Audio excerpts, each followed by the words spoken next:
I'm going to call the meeting to order, and I'll ask the secretary to call the roll. Yeah, we'll call Brian last. Governor Briswito? Here. Governor Gaffney? Here. Governor Kelly? Here. Governor Kumar? Here. Governor Land for the first time? Here. Governor Thompson? Here. Governor Stancato? Here. A quorum is present. Great. So I'd like to start off by welcoming both Governors Terry Land and Shirley Stancato for their first meeting at the start of their term. Governor Stancato, of course, has been with us before, but this is her first meeting as an elected governor. And Governor Land was with us at the last meeting, but as a guest. And so this is her first official meeting. I'd like to welcome them both.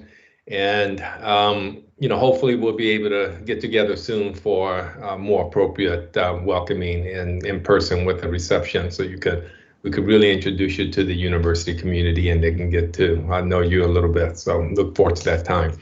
Thanks. Let me start off then with the approval of the consent agenda. I'd like to ask for approval of the official proceedings of December 4th, 2020, discontinuance of the Doctor of Education Specialist in Learning, Design, and Technology, discontinuance of the Education Specialist Certificate in Learning, Design, and Technology, discontinuance of the Graduate Certificate in College and University Teaching, discontinuance of the Graduate Certificate in Online Teaching, discontinuance of the Master of Science in Nursing and Adult Gerontology, Nurse Practitioner Acute Care, and discontinuance of the Master of Science in Nursing and Adult Gerontology, Nurse Practitioner Primary Care.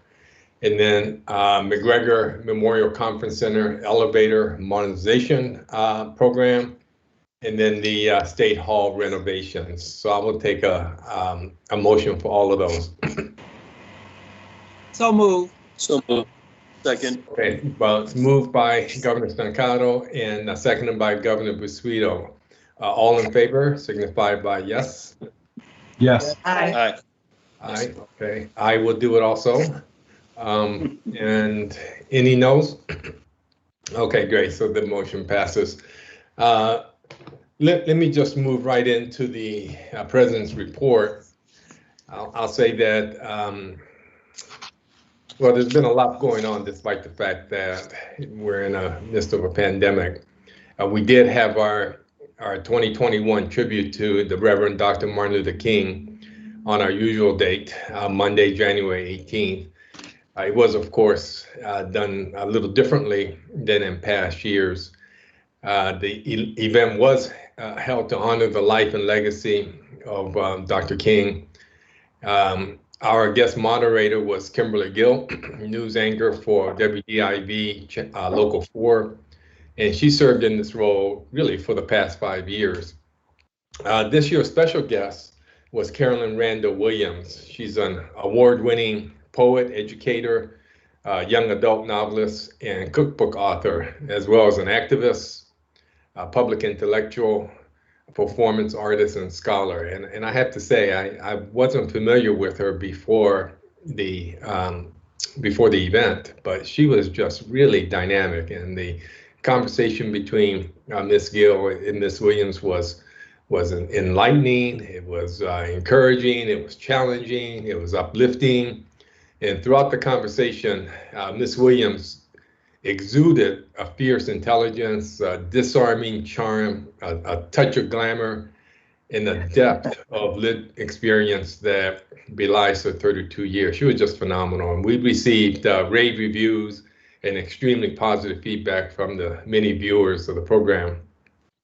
The program also featured poetry from Inside Out, a local organization dedicated to cultivating the literary and academic skills of Detroit students through transformative creative writing programs. During the event, we also recognized the winners of the 2021 Dr. Arthur L. Johnson Community Leadership Awards. This year's organizational award was given to Community Health Awareness Group, which is dedicated to reducing health disparities and reducing HIV transmission. The individual awardee was Beverly Butler, honored for her longtime commitment and dedication to volunteerism. We did have a virtual commencement on Tuesday, December 15th. We recognized 3,500 Wayne State University graduates. As was the case for spring graduation, we had to, of course, do it virtually. And I think we're getting kind of good at it. It actually worked out pretty good. The universities, colleges, schools, provost office, Division of Development and Alumni Affairs, and the Office of Marketing Communications collaborated to plan the event. Just as an aside, this is the first year that I did not get sick after commencement. And that's because usually I shake 3,500 hands and somebody's got some sort of infectious disease. And this is truly the first time I have not gotten sick. And so there might be some aspects of what we've learned that we may have to incorporate moving forward, even once we are able to hold things person to person. The degree conferral presentations for each school and college are available on wayne.edu/commencement. And the celebrations include a range of social media and live chat activities to engage the entire Wayne State community and celebrate this important milestone for our new graduates. While we hope to return to in-person commencement as soon as it's safe to do so, the university is committed to finding programs suitable for recognizing our outstanding student body in their accomplishments in as many avenues as possible. I want to talk a little bit about COVID-19 vaccine. As the world at large and our nation and our local community continue to fight COVID-19 on many fronts, the importance of making sure information about the safety and efficacy of vaccination against the spread of COVID grows ever stronger. I gave my own personal perspective about why the vaccine is so important and to address fears about the vaccine in the Black community in an op-ed that was published in the Free Press right after the first of the year. The op-ed was widely distributed and hopefully conveys the message that the vaccine is safe and that everyone should be vaccinated to protect our communities, slow the transmission of the disease, and help our society return to its norm as possible, as soon as possible. We also had another op-ed that was written by the University Research Corridor presidents, Sam Stanley, Mark Schlissel, and myself. That was published in Detroit News. It was a little bit more general than the one that was published in Free, but it was about vaccines also. This one was actually received national attention and was published also in the Chronicles of Higher Education. Along with that public effort here at the university, just a few weeks ago, we participated in an online town hall for our students, faculty, and staff, and anyone else who wanted to join, to provide information about COVID-19 vaccines, and from both the science and the development standpoint.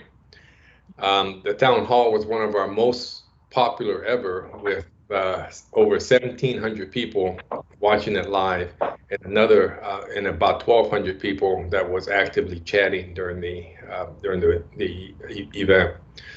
So we had an extremely impressive panel of healthcare experts, some of whom you'll hear about in just a few minutes. We're fortunate to have subject matter experts on our faculty and our research labs who have been part of finding a solution to the pandemic. And if you missed the event and are still interested, I would encourage you to check it out on our website at wayne.edu/coronavirus. Because of the widespread interest in learning more about the vaccine, we have planned today's special topic on just that issue. Today's discussion, COVID-19 vaccine, from development to the shot in the arm, will provide a brief overview of the activities around the development, testing, and distribution of the vaccine.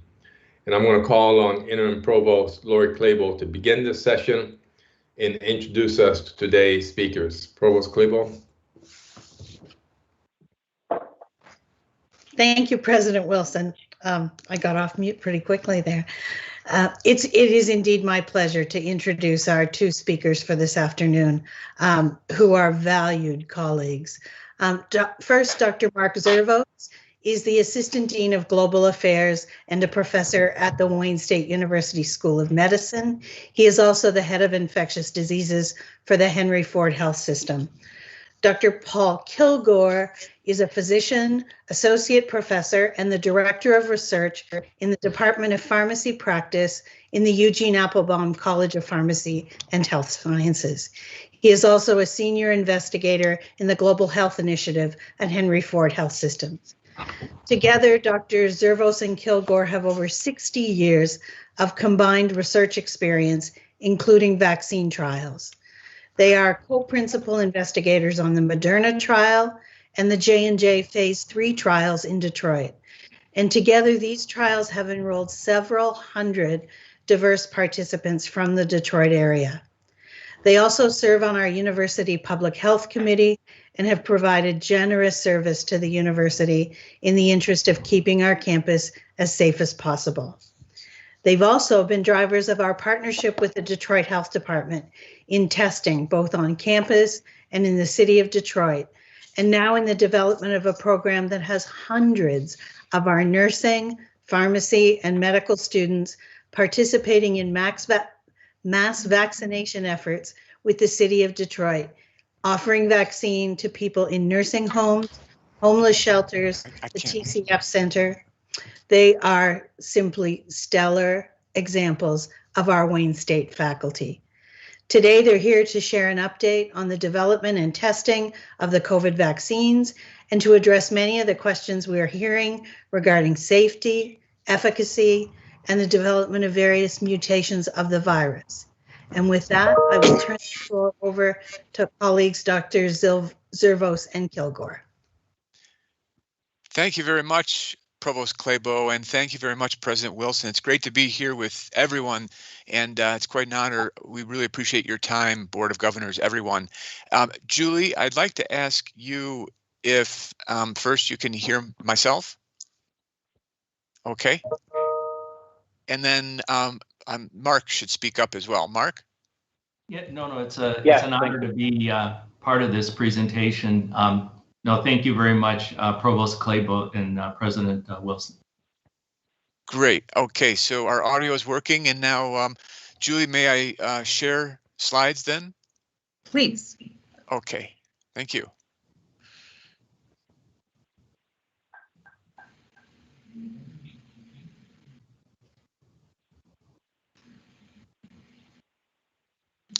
I'm looking, usually I see a share function. There we go. Yeah, it's a small little rectangle with an arrow. There we go.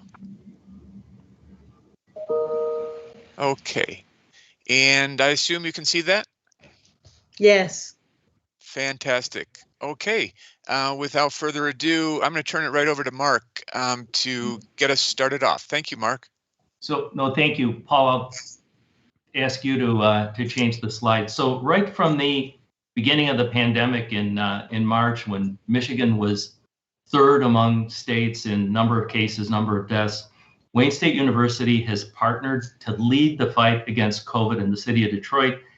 And with some of our work, even globally and particularly in vulnerable populations, in a partnership between the university, the Detroit Health Department, Henry Ford Health System, community groups, and the Detroit Medical Center, we partnered in expanding testing, doing contact tracing, investigation, bringing first responders back to work in homeless shelters, and unsheltered homeless in our nursing home congregate settings. But what we're going to focus the talk on today is the update on the vaccine, including its research and deployment. And I will turn it over to Paul. This picture is one of our teams that was out in the community.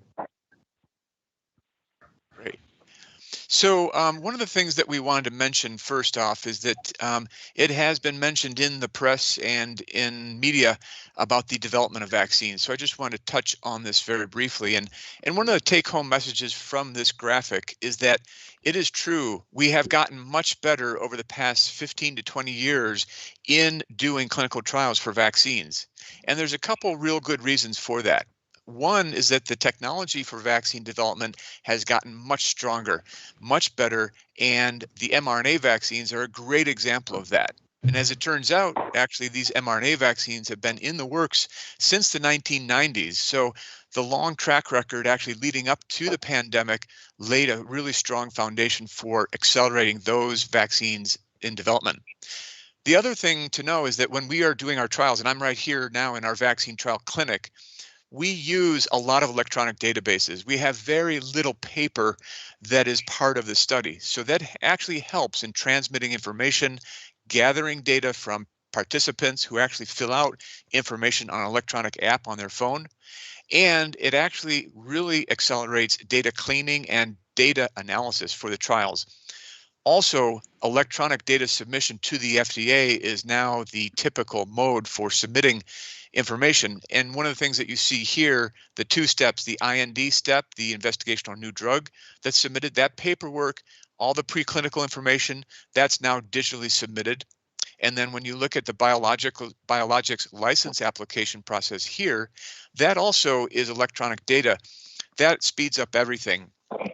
And that's really good news because it means that we can actually begin doing these trials in sequence and then actually have overlap. So we write protocols for these vaccine trials right from the very beginning to lay out plans for phase 1, phase 2, and phase 3.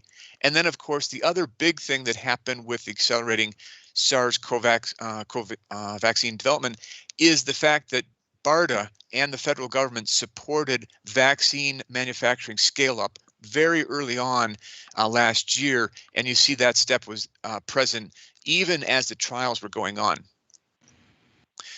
The next thing we want to talk about is just making sure that we understand how these vaccines protect. No matter what the vaccine construct or design is, one of the end goals is really to help us form these antibodies against the SARS coronavirus. In the instance of the vaccines that we have now available, we're making antibody, neutralizing antibody to the spike protein. But there's one other key thing to know about these vaccines that's been shown already in early phase trials in humans. And that is that we have a T cell immunity as well to these vaccines. So even if your level of antibody wanes over time, it's very likely that most people will be able to retain T cell immunity that will be combined with the humoral or antibody protection to maintain a long-term protection with these vaccines. We're still doing the research and we may need boosters, but the good news is we have B cell and T cell immunity. In the mRNA vaccine approach, this is in one instance, really a very simple, elegant design. We have mRNA really encapsulated in these lipid nanoparticles, which are really what the vaccine is constructed of. That's the key component of the vaccine. The mRNA gets taken up into the cells and it borrows the machinery from the cells to actually manufacture that spike protein. And what is so elegant about this system is that once the mRNA is used up, it degrades inside the cell. And once the spike protein is made, you begin making antibodies as well as helping to communicate with your T cells to bring in those memory cells later on down the road. And so this happens with the first dose of vaccine, and it gets boosted when you get your second dose of the vaccine. In the case of the J&J vaccine, which is called now Ad26-CoV-2S, this is actually a slightly different design than the mRNA vaccines. It's really what we call a viral vector-based vaccine. This adenovirus does not make copies. It is not a live virus, so it cannot cause disease or infection. It contains one key gene that codes for the spike protein of the SARS coronavirus, and it's that one gene to which you then are able to make the protein in your own cells And then from there, you're going to be making the antibody, particularly the IgG neutralizing antibody. And one of the things that we learned today, just breaking news, is that this vaccine, when given in one dose intramuscularly, is now providing 85% protection against severe disease. And if you may have heard an interview with the leadership of Johnson & Johnson today, one of the things that they noted is that this vaccine is very effective in preventing hospitalizations and death due to COVID-19, but also even if you're home with severe disease and really disabled, this vaccine can protect against those severe episodes as well. Overall, in U.S. volunteers, 72% effective. In other regions, slightly lower, and we can talk later about the emerging strains. But the bottom line is that this vaccine is working. It does provide protection and is now likely going to be a very important addition to our armamentarium to the overall vaccine effort. In Detroit, actually, we've been working quite diligently on the phase 3 trial. In fact, our staff were just coming in the office as we began here. We are seeing many participants each day in follow-up here in the clinic, and it's located at 1-4 Place currently. Worldwide enrollment for this trial has been very large, 45,000. And now we're in the follow-up phases. So the data that was reported today is data coming from this trial that we're working on right now. And this site here, Detroit, with Dr. Zervos and a fantastic team, has enrolled many people over the past several months. Just a quick note, we will be starting a 2-dose trial next week. This is the same vaccine, just adding 1 additional dose as a booster, and we expect to have those results in coming months as well. The 2 vaccines that we now have in the United States that are authorized, I'm sure heard of by now, from Pfizer and Moderna, have very similar designs. So those are the mRNA vaccines. And then in large-scale trials right now, I've mentioned already the J&J trial. You probably have heard from the UK, we have the AstraZeneca vaccine. That's a 2-dose vaccine, about 90% efficacy. It is approved in the UK now. It is being distributed in other countries as well.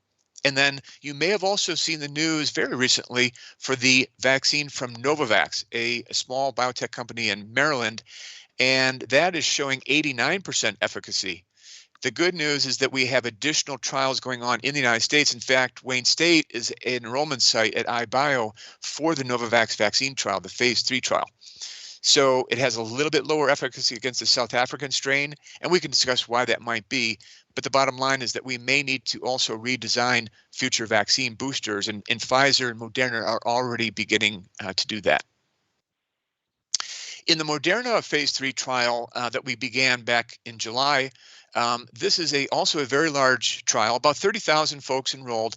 Good news from the efficacy trial is that it's 94% protective against disease, and the site here that we have in Detroit enrolled 720 subjects. Very great performance there, and so we were one of the leading enrollment sites out of all 89 sites in the United States. And we also are very proud of the fact that these sites, both for J&J and Moderna, had a very high degree of diversity, representing underserved populations, also minority populations. African Americans, Hispanics, Arab Americans were included, Asian Americans were included. We have very great representation, so we're very pleased about that. The results from the phase 3 trial were presented actually at the VRBPAC committee for the FDA, and I just wanted to touch on this a little bit. These data I'm showing you now are from the Moderna report for the mRNA vaccine. The data from Pfizer look very similar, I'll just note. What you see in the green bars is just telling us that with the first injection, and actually on the right-hand side with the second injection, the #1 local sign and symptom reported after vaccination was local pain or discomfort at the injection site. That was by far and away the most common. Some other people also experienced swelling, some with redness as well, but by far and away the local reaction of pain was the #1 thing. In the same data trial that was presented at the FDA, when we look at systemic adverse events, these are the signs that we see after the first injection, which also reflected the similar signs after the second. Fatigue, headache, muscle aches, joint aches, chills, some nausea and vomiting, but by far and away, the two most common are fatigue and headache. And by the way, I'll note to you that the CDC Wonder Vaccine Adverse Events Reporting System, these signs and symptoms have also been reported in folks receiving the vaccine in the community and so far in the distribution program. In the vaccine trial efficacy data, I just highlight in blue for you the key numbers that you want to just note. One for the Moderna trial, where we have the overall efficacy in all participants of 94%.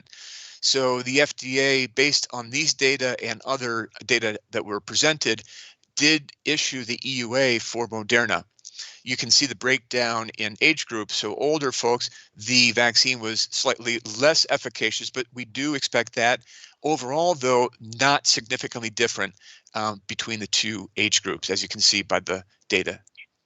Similarly for Pfizer, the overall efficacy was 95%, also performed very well in different age groups, younger and older. So that was very encouraging.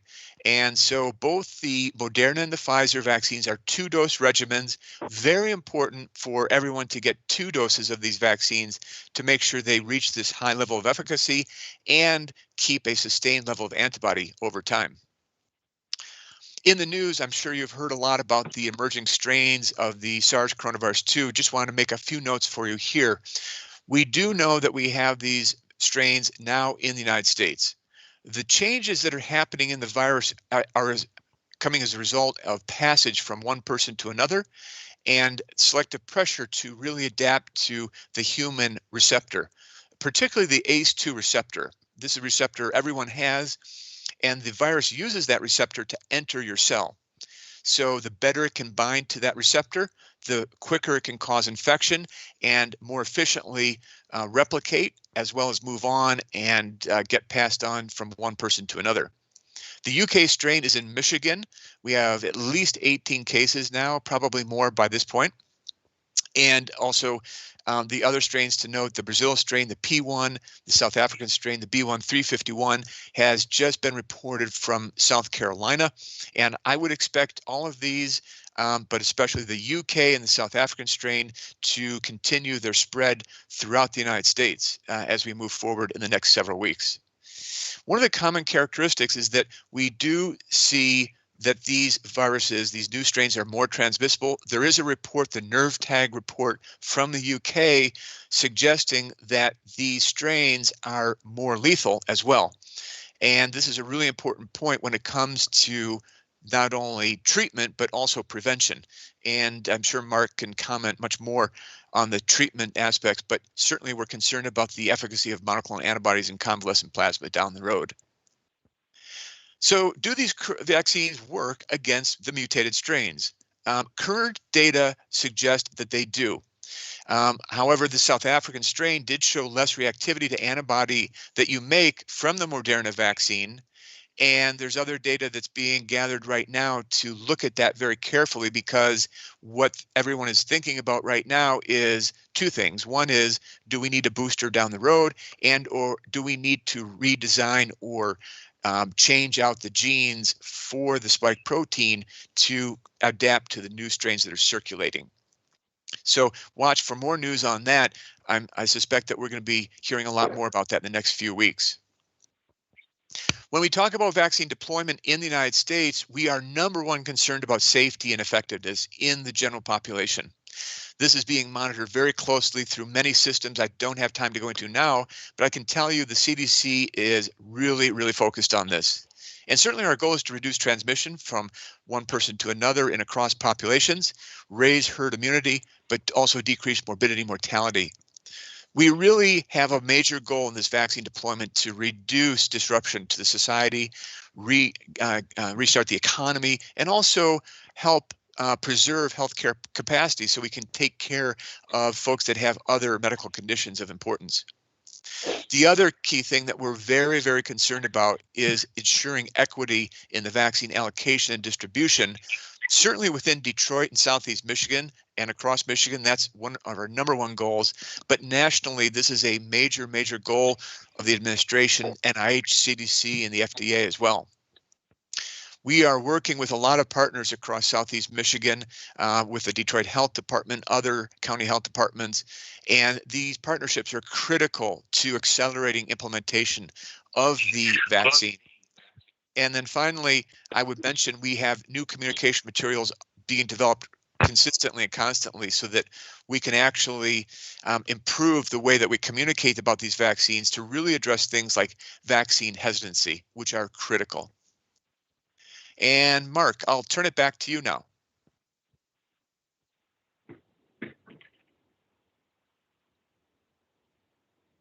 Mark, you're on mute. You're muted. You're muted, Mark. In the last few minutes, I'll mention the vaccine deployment is phased with the healthcare workers, vulnerable populations first, nursing home residents, then first responders. We're at the stage where it's over 65 are eligible. Very shortly, we'll be in a phase where anybody that is under 65 but with chronic health conditions can receive the vaccine. Next slide. Let me change the slide. Paul. There are a lot of challenges in the deployment of vaccine. We need a mechanism for rapid manufacture, also deployment, particularly in vulnerable population, communication to patients, educating patients, understanding adverse events. The Wayne State University is participating in vaccine deployment. It includes faculty. It also includes students, and Provost Clabo mentioned, for example, there are now hundreds of nursing students, medical students, pharmacy students that are participating in vaccine deployment in nursing homes, homeless shelters, and in the community. And we will continue these efforts. Next slide. The future provides many opportunities, also many challenges. We will continue to build on our expertise to not only to do the research that is necessary, but also to do the work to strengthen public health. We have a very unique collaboration between the universities, the hospitals, the community, health departments, mayor's office, which is really a model for others. We'll continue to build on these relationships. And Wayne State University will continue to be a leader nationally in this work. Thank you very much for your attention. I think we have some time for questions. Hi, I'd like to ask a couple of questions. Thank you for your presentation and for all of this really life-saving work. This is fantastic. One question I have is relates to children, and especially children under the age of 18, and why you don't suggest that they get this vaccine. And then can you speak to, if they don't, just the safety of them going back to school? And I'm asking this selfishly because I have an 11-year-old and he's at home and I'm homeschooling, so I'm just curious about that. That's a great question. I'll give a quick answer, and then I'm sure Mark will say things as well. So one of the things that we did, and the way that vaccines get developed, is we typically start in adult age groups. So we give the vaccines to adults as a first step, and then we do age descending trials. So we then move into younger age groups if necessary. In the case of Moderna and Pfizer, they have already undertaken the pediatric age group trials. Pfizer's a little bit farther ahead than Moderna, but they are all going to be generating data in children. The good news is that with the adult data from the early trials, it means that we can actually accelerate the presentation of the pediatric age group data for those two vaccines to the FDA. And ultimately, what the VRBAC committee will do is make a decision as whether or not these vaccines are safe, number one, and effective in children. And if they approve the data, they will then change the EUA and issue an EUA for pediatric age group, meaning that we can then deploy the vaccine for children. And you're absolutely right. I think it does impact our ability to return to school. The good news is there's reports now indicating in the United States that transmission to and from children who are attending school is perhaps there's even less transmission within schools compared with kids being out in the community, or regular transmission, baseline transmission in the community. So with measures in place for schools, it looks pretty good that children will have an avenue to return to school. Mark, over to you. Yeah, the children certainly can get COVID, but they don't get as sick, and they don't appear to get infection as often. It is and it is possible to begin to bring people back to school, however, carefully. We've been involved, the health committee in Wayne State, that Provost Clabo leads, being very careful in making sure that the university is safe and that we bring people back when it is safe to do so under conditions where it's safe. School can be open, but there still has to be wearing masks, distancing, all that type of thing. But it also has to be, the number of infections has to go down more in the community before it's done more generally. The schools have to be able to distance and use masks and those types of activities. Also, to be able to do testing will be needed. Vaccination's not going to happen anytime soon in children for the reasons that Paul mentioned, but what we're hoping is that we can get infections down more in the community as a result of control measures and vaccination, and hopefully we can get people back to school sometime in the summer or fall at the latest. Other questions? Yep, I have a question. Thank you very much for your presentation. And, this is just another example of why I'm so proud to be a part of this university. So thank you for your work as well. I've heard stories about how some of the vaccine is wasted if people miss their appointments. And I'm wondering if there might be an opportunity to build a database of folks who may not be eligible for the vaccine at this time, but could commit to appearing at the ready if an opportunity appears. If someone misses their appointment. Have you thought of any interventions like that?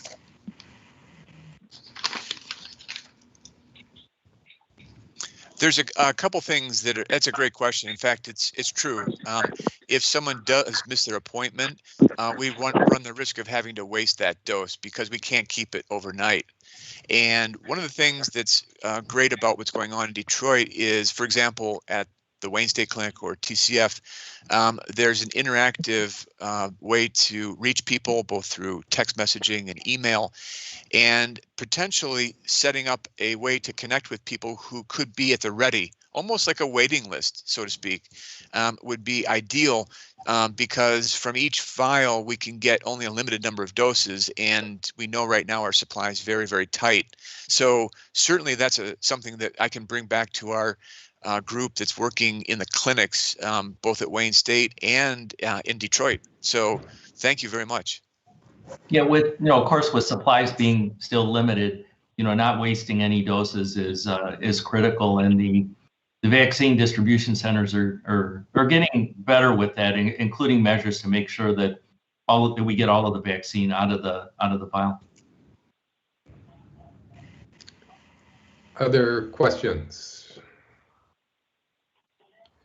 Okay, well, great. Dr. Kilgore and Zervos, thank you so very much, not only for the presentation, but for all the work that you do on behalf of our community. We really appreciate it. Thank you. Thank you very much. Thank you very much, President Wilson, Provost Clabo, and all the board. Thank you. Thank you. Okay, so if we can get, okay, great.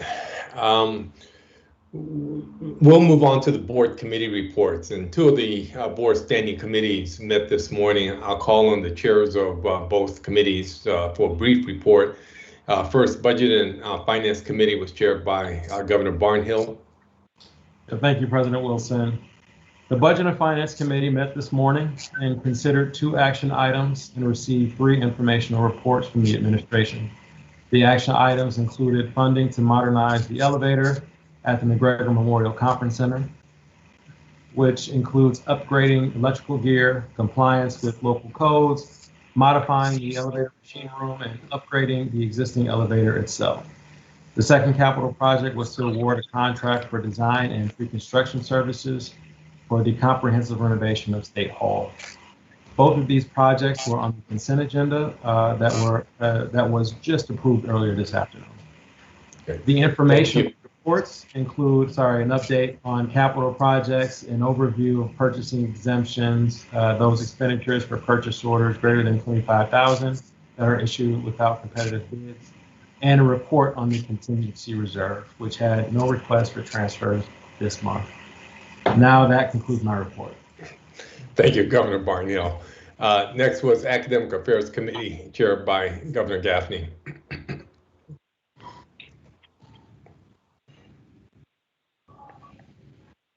Mark, if you're trying to talk, we can't hear you.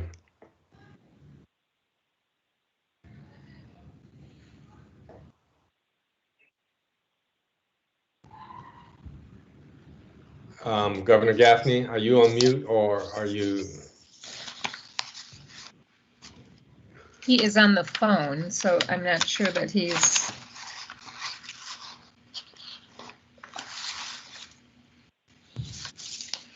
Okay. Well, he should still be able to. Right. No, he just mentioned that he Hello, was. hello. There you are. Hear me? Okay. Yes, we can hear you. Okay, I apologize for that. I'm going to give you the Academic Affairs Committee report. The Academic Affairs Committee met this morning. We heard first from Cheryl Kubiak, Dean of the School of Social Work. She offered some insight into the profession and the fields available to our graduates. Those include direct practice in general and behavioral health and working in public policy areas. Our school is home to nearly 1,000 students and has 14,000 alumni, the majority of whom remain in Southeast Michigan. The dean discussed some of the college's impressive programs and priorities. The remainder of the meeting was in review of the recommendations for discontinuance of programs we recommended to the full board, and those were adopted as part of the consent agreement. That concludes my report. Thank you very much. Next, we'll go to recommendations and reports from the University Administration. And for each of the institutional reports, I'll call on the appropriate cabinet member and I'd invite them to provide highlights and/or updates to their report. So first, Provost Clabo, Academic Affairs Informational Report, anything? So you have the informational report in your packet. A couple of things I would highlight. The first is that enrollment for our winter semester is, as you heard earlier today, essentially flat, and that is much better enrollment than we had potentially anticipated earlier in the fall when we were very concerned about the potential for loss of students and students stepping out and the long-term impact on them. We will be bringing a small number of classes back onto campus next week. Those are the laboratory classes generally and our clinical classes in the health professions and some performing arts classes that cannot be easily delivered online. And finally, in recognition of the impact of online education on faculty, staff, and students, we will be having our second Wayne State Mental Health Day on February 18th that will include a variety of resources and programming for students, faculty, and staff. Great, thank you. Vice President Lanier, report on the waivers approved to the board statute 2.41.01.140.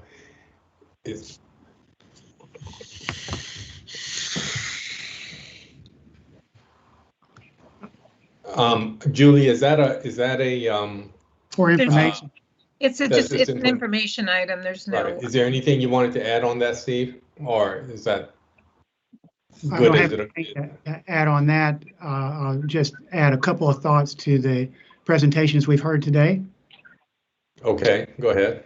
As I think you've heard some excellent research presentations from Dean Kubiak this morning, all the things she's done doing in the community, the School of Social Work, and then from Drs. Kilgore and Zervos, to see Wayne State involved with the vaccine development. They mentioned Novavax, which is ongoing trial involving Elizabeth Secord from Department of Pediatrics. And it's interesting that we have a hand in all three different vaccine mechanisms. So I appreciate Paul and Mark teeing that up. Extending from Dean Kubiak's presentation this morning, I'll just highlight additional activities in the community that we've done during this period. In December, Haley Thompson, who's a director of population health disparities at our cancer center, together with the Center for Urban Responses to Environmental Stressors, had the third of a series of community engaged research symposium focused on advancing health equity. And this one in December involved partners from the community and nationally, focused on the impact of coronavirus now and in the future. It was, of course, virtual. They had about 350 or 400 participants over a 2-day period. As another example, along that theme, just this week, we had a 2-day virtual symposium on One Health, One World, and Healthy Urban Waters that brought together, again, the interface between engineering and environmental sciences and cancer. And the only other thing I'll mention, as with the change in administration in DC, we do have some increasing recognition of the importance of potential stimulus package to help universities deal with the impact of the pandemic on disruption in research activities. You've certainly heard about the recognition by the government for helping students impacted during the pandemic period. There's a $26 million act called the RISE Act for research investment to secure research investment to secure the Economy Act, or RISE, that will be directed toward helping to address program disruptions, lost materials over this past 11-month period. It's working its way through Congress. I think Senator Peters is supporting it. So hopefully, that will go in the right direction as we go forward. And that's all I have to report on, President Wilson. Thank you very much for those updates. Appreciate it. Government and Community Affairs Report, Vice President Lindsay. Yes, good afternoon, all. Just wanted to add on to what Steve said about RISE. Steve and the other research university vice presidents did sign on to a letter in support that's being circulated in support of that particular act. So thanks, Steve, for that quick turnaround. Also, earlier today, the facilities folks talked about State Hall. I just wanted to note that their team did an excellent job presenting that project in Lansing. And although capital outlay is not available due to the economic conditions, our project scored, I believe, third on the list, which was pretty good. And I just wanted to applaud them for the job they did in Lansing. And lastly, I wanted to thank everybody for those of you who viewed, but also President Wilson and Board Chair Kelly for their participation in the 2021 tribute to the Reverend Dr. Martin Luther King. It was indeed a challenge to put it on, but University Television did a phenomenal job. My team, although shorthanded, pulled together along with special events. Susan, thank you for your team's work. And I think it came out much better than any of us could have anticipated. So we're grateful for that. And then we are just continuing to meet with the newly appointed folks in Lansing on the committee chairs, both Elizabeth and myself, as well as we're going to have Dr. Wilson meeting some of the new folks and put our feet to the ground and see what we can do here in this 2021-22 budget cycle. Thank you. Thank you. Thank you. Vice President Stabler, Economic Development Report. I don't have anything specific to add to the report, just to let the board know that we are still going a million miles an hour trying to help every business get through COVID.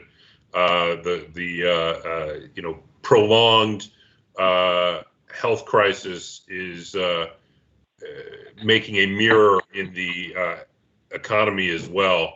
But as we tell everyone, we won't help get the economy back going until we stop the pandemic. So it was really wonderful to hear the presentation on the vaccine rollout, because it's something good to take back to our businesses and show them that there is a light at the end of the tunnel. So thank you again for all you're doing. Development and Alumni Affairs report from Vice President Burns. Yes, since the report that is in your packet was submitted, we of course ended the first quarter of the fiscal year, and I'm really pleased to report that we are actually up ahead of where we were last year at the end of the first quarter. And as you'll recall, last year we had not yet been impacted by COVID.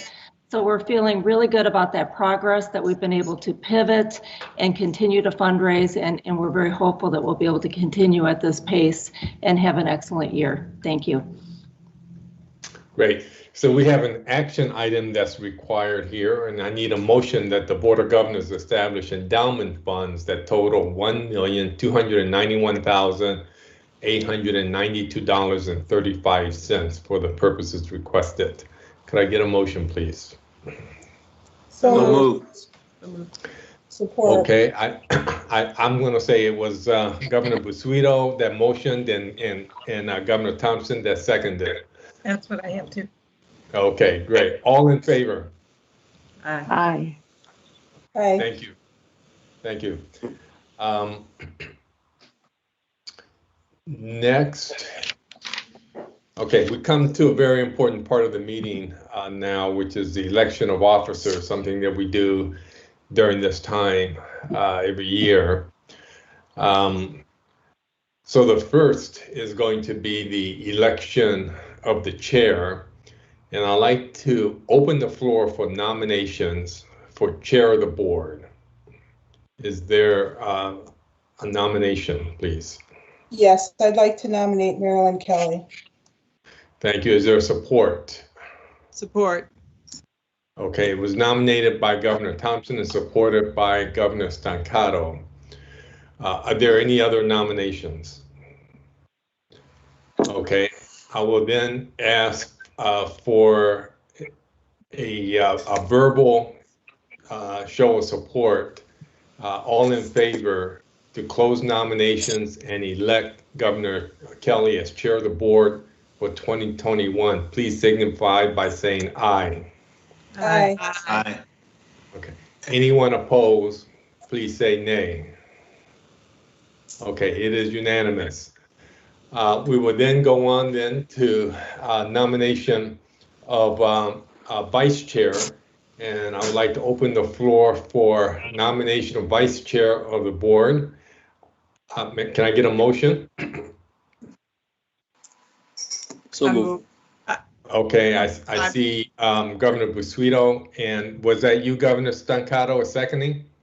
We need to have a nomination. Nominate the person.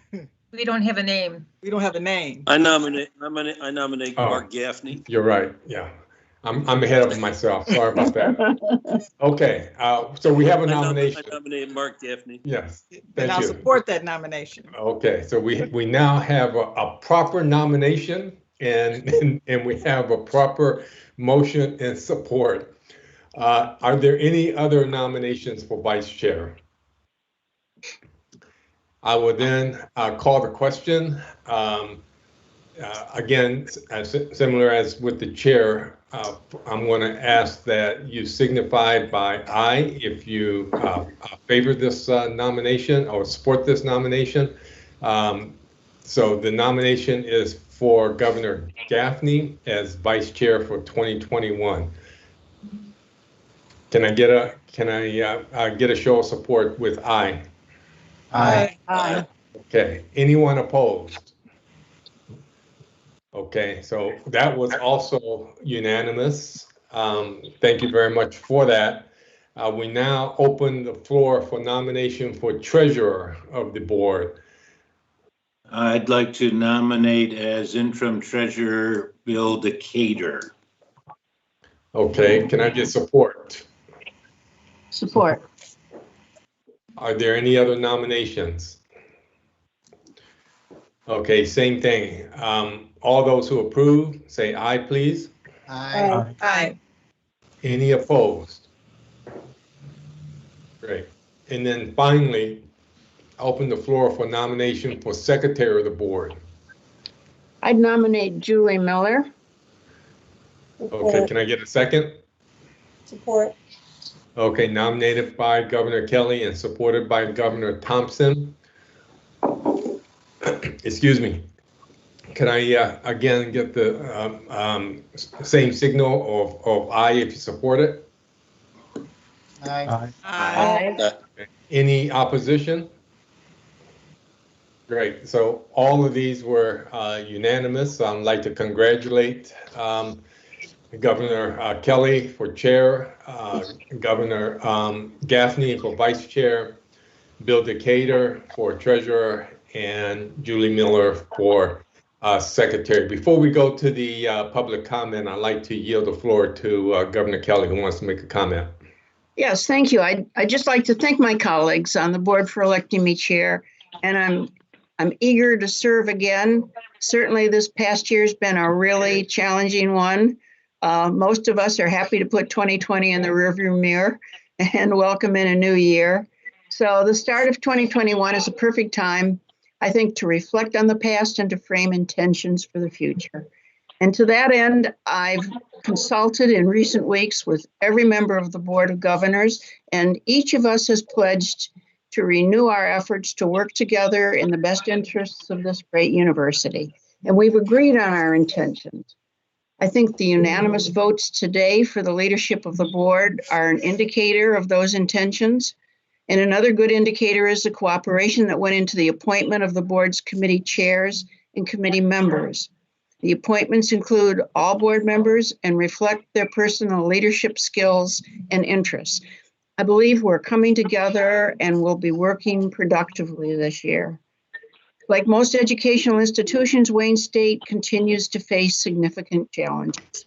And most notably, they include pandemic-related decisions like how to ensure the safety of our students, faculty, and staff, and how and when to transition back to normal and on-campus teaching.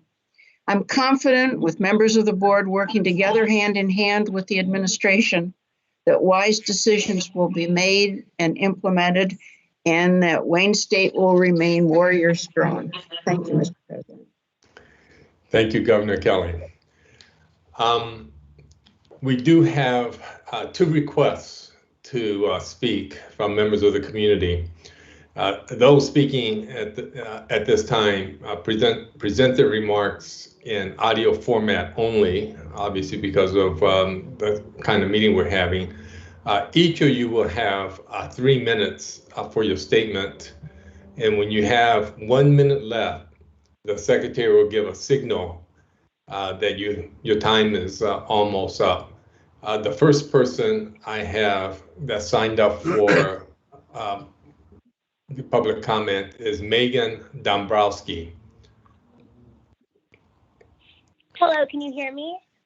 Yes, we can, Megan.